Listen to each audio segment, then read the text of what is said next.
Let's just be simple about this. You believe you have a claim here based on the fact that thousands of years ago Jews lived, actually not here, but very close to here, that there is a biblical claim. That's it, isn't it? That's part of it.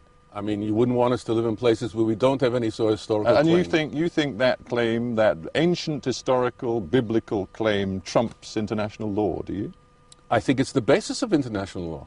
The basis of international the Bible law is the basis of international law. The basis of international law, Decision League of Nations, supported also by His Majesty's government in 1917 in the Balfour Declaration, recognized that historical reality. They looked around the world and they couldn't see where any other place in the world, Russia, England, France, America, where Jews belong, except in the land of Israel. Israel was created in 1948. Let me refer you Israel to... as the modern political state was created in 1948. Yes. Israel was created in 1948. Israel was created. Let me refer you to the Fourth Geneva Convention, which Israel ratified, as you well know, in 1951. And it states in Article 49 that an occupying power shall not deport or transfer part of its own civilian population into territory it occupies. Right. And that is the international law that governs this place, which makes this settlement illegal. And if you bear me with just a second, I'll tell you how you're completely wrong. Because that contract, that Geneva Conference, was made between high contracting parties. There was no Palestine. There was an illegal occupation of this area by Jordan as a result of the 1948 war, which was a war of aggression launched by Arabs against Israel, against the United Nations resolutions.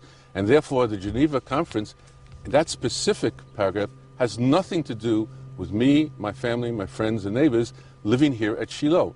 You know that international jurists across the world disagree with what you've just said. You know that. I know that they're wrong. You've just cited to me UN Security Council resolutions. Let me cite to you, there's a heap of them, but let me just pick one. Have no... UN Security Council Resolution 465, which in March 1980 specifically said that the Fourth Geneva Convention, which we've just discussed, is applicable to Arab territories occupied by Israel since 67. All measures taken by Israel since 67 to change the demographic character or status of those lands have no legal validity. That was a UN Security Council resolution. Before 1947, there were Jews living here in these areas. There were no Jews living here. There were Jews living, before 1947, there were no Jews living in Shiloh, this modern settlement in Hebron, Shiloh. There were in no Nablus, Jews here. in the lower Jordan Valley, and other places.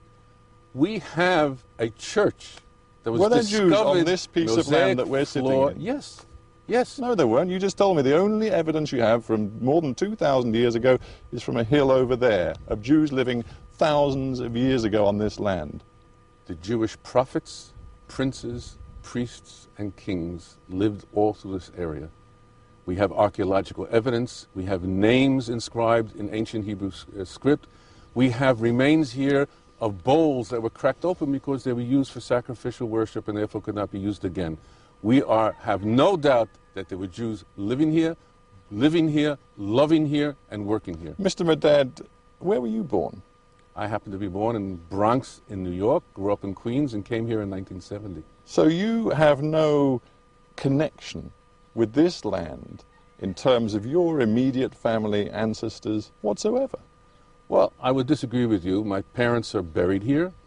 And let me stop you. I think we've established where you were born, and we know that your parents were in America, and you were born in America. I just put it to you that there are hundreds, thousands, tens of thousands of Palestinian families who are immediately connected to this area, this land. We can look around and see many Palestinian villages which have been here for many hundreds of years. That is the connection to the land.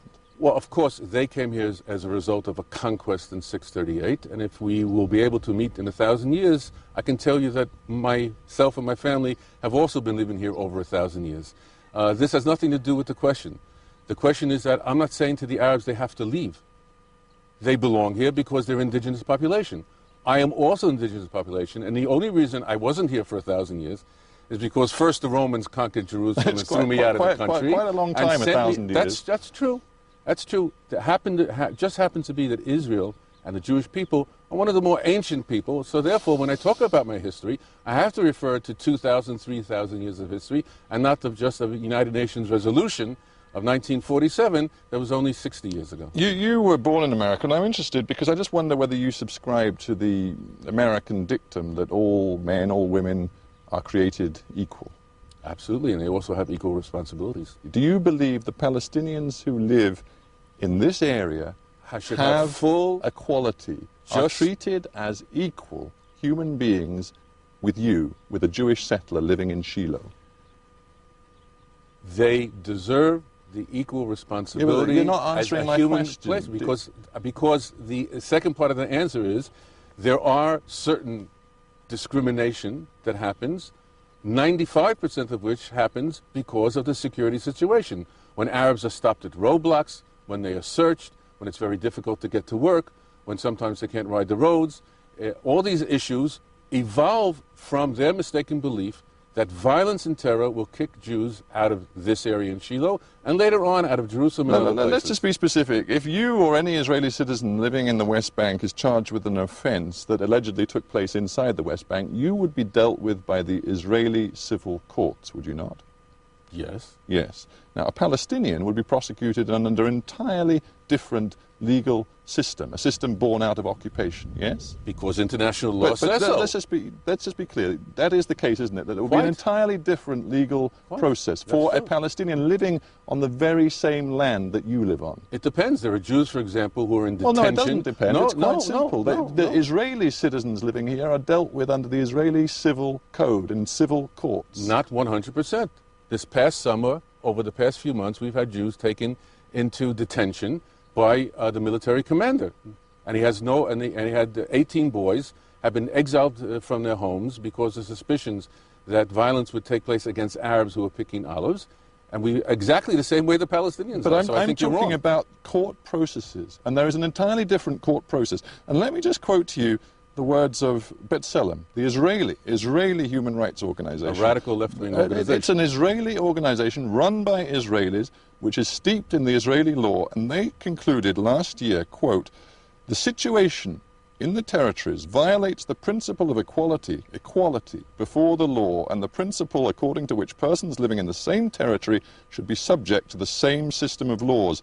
In a single occupied territory, Israel is operating a system of separation with discrimination by law, and it is doubtful," they conclude, "that there is any comparable system that has existed since the end of apartheid in South Africa." Well, I completely disagree with their legal opinion, with their philosophy. As I said, they're a radical left-wing, extreme fanatical group that has nothing to do with human rights. It all has all to do with getting Jews out of their homeland.